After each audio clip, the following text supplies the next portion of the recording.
राम राम भाई लोग। रउआ सभी भोजपुरिया समाज के हमनी के तरफ से नमस्कार। आज हमनी के आइल बन जा दिल्ली के चांदनी चौक और लाल किला घूमे। ई जो रउआ सामने गुरुद्वारा देख रहल बानी, ई शीशगंज साहिब के गुरुद्वारा है। ई दिल्ली के 9 गो गुरुद्वारा में से एगो ऐतिहासिक गुरुद्वारा है। चली अब चल जाओ आगे। चांदनी चौक दिल्ली के चीफ एंड बेस्ट मार्केट है। कम से कम पैसा में रउआ से के एजा ज्यादा से ज्यादा बढ़िया सामान खरीद सके नहीं जा। अब हमनी के चलत बन जा इलेक्ट्रिक मार्केट, जहां दिवाली खातिर एजा बढ़िया से बढ़िया रंग बिरंगा लाइट मिलेला।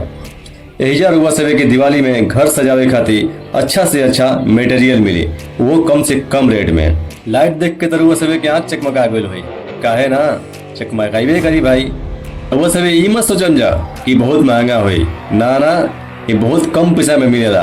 100 रुपया से लेके 200 रुपया के भीतर रउआ से अच्छा से अच्छा मटेरियल खरीद सके नहीं जा। एजा खुदरा के साथ साथ दुकान करे खातिर होलसेल रेट में भी सामान उपलब्ध मिलेला।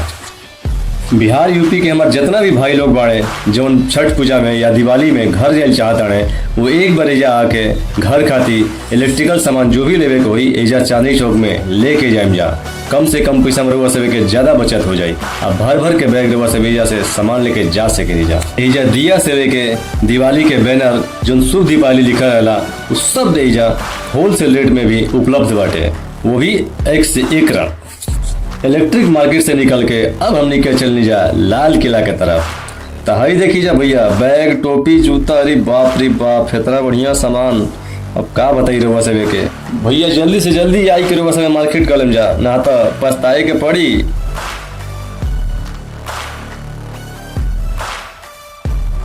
हई देखिए जा कितना बढ़िया पेंटिंग पोस्टर बाटे।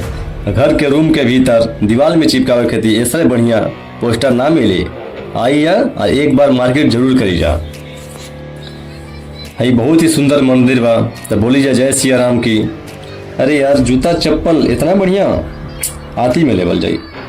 तो भाई लोग अब हमनी के ठंडी खातिर स्वेटर खरीदे आइल बनी जा।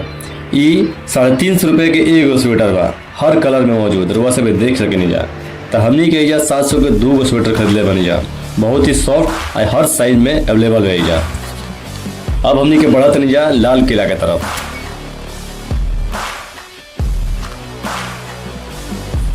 तो भैया ये मेन रोड है, तनी संभल के गाड़ी देख के पार करम जा। ये रोड हमेशा सारा व्यस्ते रहेला, देख लीजा। एजा ऑटो बस टैक्सी सब रेल बन के चल सन। लो ये तो हम तोरा लोग के ज्ञान देते रही और साला खुद ही बीच में फंस गई। अरे इतना बात धीरे धीरे गाड़ी बढ़ाओ रे, जहाँ साले पैर कुचाई तो तारा के छोड़म ना। चल चल चल चल चल बस जल्दी, ना तो साला गाड़ी वाला हमनी के ठेकुआ बना के चल दियो सन।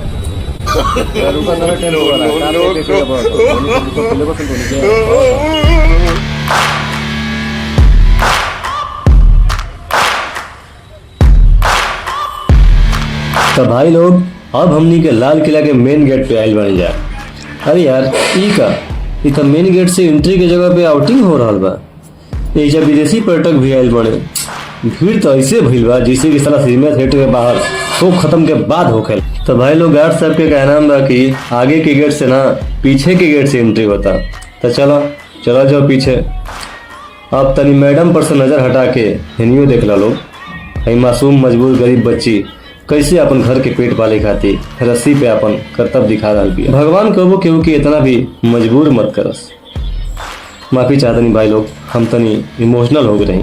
चली अब आगे चलल। तो भाई लोग हई देखी जा कितना बड़ बड़ झूला लागल बाटे लाल किला के अंदर, अति सुंदर, बड़ी धांसू मेला लागल बा यार। आज तब मजा आ जी घूमे में। तो अब हमनी के लाल किला के अंदर आ गइल बनी जा। ई रउआ अंदर के नजारा देख रहल बानी। ई किला के अंदर रउआ के कोनो महापुरुष के दर्शन ना हुई, खाली लैला मजनू ही भेटाई हैं। ली देख लीजा आग फाड़ के। आई इतना मजनू के इंतजार में बैठा पड़सन रे। अरे इतना सगल आज ना ही जा सन। तो भैया मस्ती मजाक बहुत हो गई, अब चली आगे चल जाओ। एजा रील बनावे वाला लंदन के भी कोनो कमी नहीं के, देख लीजा। तो भैया ई हमनी के भारत के राष्ट्रपति द्रौपदी मुर्मू जी है, इनका के हमार दिल से सलाम। अब चली आगे चला जाओ।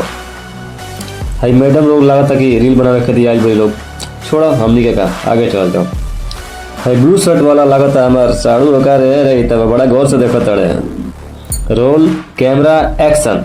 बेटी तनी मुस्कुरा दा भैया। ये सबसे सुंदर दृश्य बा, एगो बाप अपना बेटी के कितना प्यारा सा फोटो खींच रहा बा। हई अंग्रेज है उनका लोग के मैडम जी आई भारत के लूट के साला आज भारत घुमाइल बड़ा सन।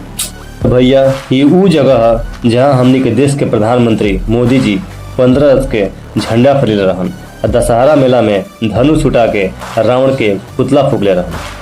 तो ये ऐतिहासिक लाल किला के रउआ सभे करीब से देख सकनी जा जूम करके।